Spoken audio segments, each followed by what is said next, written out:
A Torres em Sampaio estava morrendo. Ricardo, gerente do departamento de logística há 15 anos, sentia isso no ar. Um cheiro de derrota misturado ao de café velho e desespero. As demissões em massa haviam se tornado rotina. Os corredores, antes barulhentos, agora ecoavam com o silêncio dos que esperavam o inevitável. A empresa, um gigante do passado, estava sendo esmagada pelo peso de suas próprias dívidas e ineficiência. A salvação, ou o que parecia ser, chegou na forma de um e-mail. A diretoria, em um ato de desespero final, havia contratado um consultor de eficiência externo, uma figura enigmática conhecida apenas como o auditor. Não houve reuniões, nem chamadas de vídeo. Apenas um contrato digital assinado e uma série de exigências bizarras. Um escritório isolado no 13º andar, há muito desativado, sem acesso à rede interna e com comunicação restrita a um único endereço de e-mail. A desconfiança foi imediata, mas a esperança era uma droga mais forte. O auditor começou a trabalhar. Seus e-mails eram obras de uma eficiência brutal, curtos, impessoais, cheios de um jargão corporativo que beirava o desumano. Otimizar o capital humano. Liquidarei os passivos departamentais. A balança precisa ser paga. As mudanças foram rápidas e milagrosamente eficazes. Processos foram simplificados, contratos deficitários foram encerrados. Em poucas semanas, a sangria financeira da empresa estancou. A primeira otimização humana foi a de seu Valdemar, o arquivista. Um homem que era mais antigo que a maioria dos móveis, um arquivo vivo da história da empresa. Em uma manhã de terça-feira, ele simplesmente não estava lá. Seu computador havia sido formatado, seu ramal desativado. Em seu lugar, um e-mail do auditor para toda a empresa. O passivo do arquivo foi liquidado. A função tornou-se obsoleta. Quando Ricardo perguntou ao RH, eles não tinham nenhum registro de sua demissão. Era como se Valdemar nunca tivesse existido. O desaparecimento de Valdemar foi um choque, mas a melhora nos números da empresa foi um sedativo poderoso. A diretoria estava eufórica. Os sussurros de preocupação foram abafados pelos de alívio. Mas Ricardo, que considerava Valdemar um amigo, não conseguia esquecer. Ele começou a observar, a anotar as pequenas estranhezas. A próxima a desaparecer foi Lúcia, do marketing, a funcionária mais criativa e apaixonada da equipe. O e-mail do auditor foi ainda mais frio. Ativo criativo realocado. O departamento operará com base em modelos de eficiência comprovada. Sua mesa foi limpa durante a noite. Suas plantas, que ela regava com tanto carinho, foram encontradas murchas na manhã seguinte, como se tivessem sido tocadas por uma geada súbita. O padrão começou a se formar na mente de Ricardo. Não eram os funcionários menos produtivos que estavam sendo otimizados. Eram os que tinham a conexão mais profunda com a empresa, os que dedicavam suas vidas, suas paixões, suas almas ao lugar. O auditor não estava cortando gordura, estava removendo o coração da Torres em Sampaio. A investigação de Ricardo começou no único lugar que o auditor não podia tocar: o passado. Ele passou as noites no arquivo morto da empresa, um porão empoeirado que Valdemar mantinha com um cuidado quase religioso. Em meio a livros caixa e contratos antigos, ele encontrou o que procurava: o contrato de fundação original da Torres em Sampaio, datado de 1888. O documento era de um couro antigo, a tinta desbotada.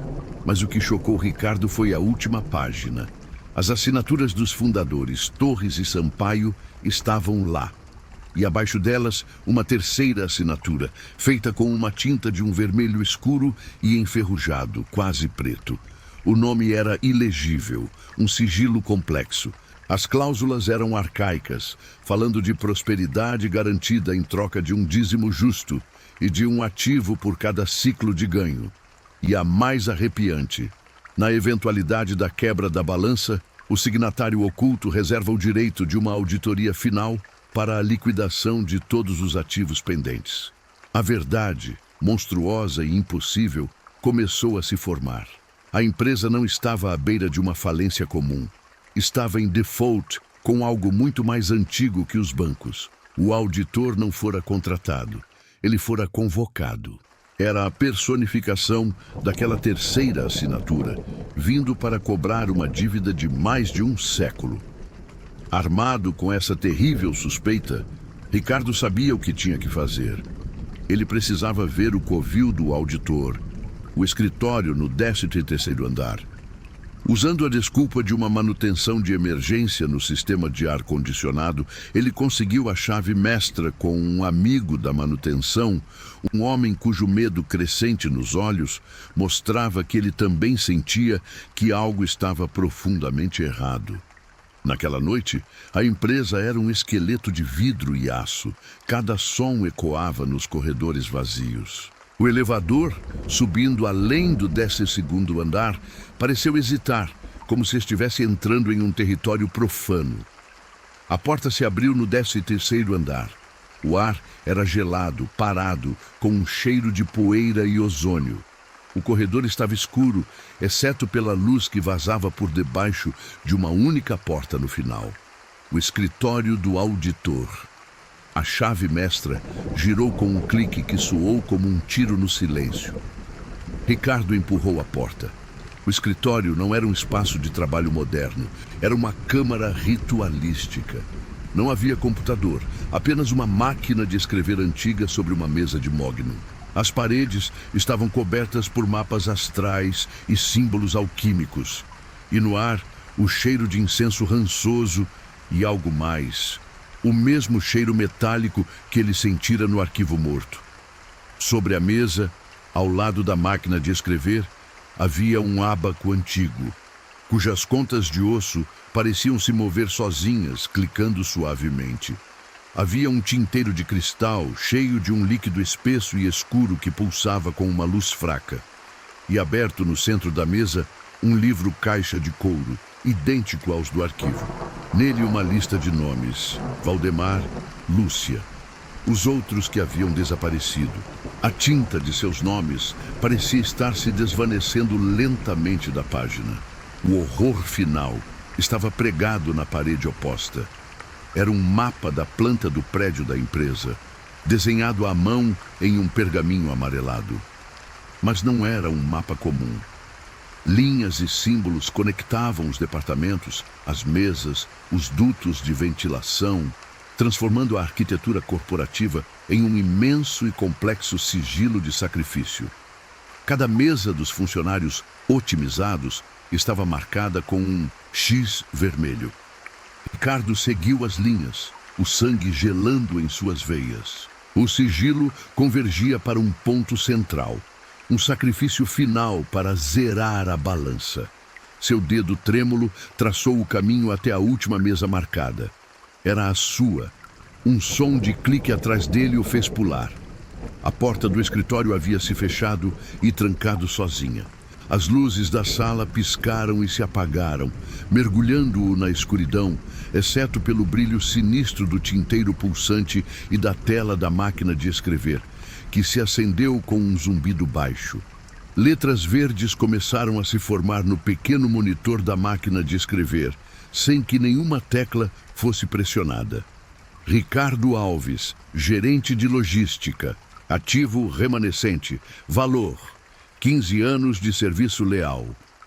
As palavras apareceram frias e burocráticas. Quem é você? Sussurrou Ricardo para a escuridão. A máquina de escrever respondeu, as teclas batendo em um ritmo rápido e fantasmagórico. Eu sou a balança. Eu sou o contrato. Eu sou a auditoria final. As sombras no canto da sala pareceram se aprofundar, se unir, tomando uma forma vagamente humanoide, alta e magra, feita de pura escuridão. O que você quer? Gaguejou Ricardo, recuando contra a parede. A tela piscou. O pagamento.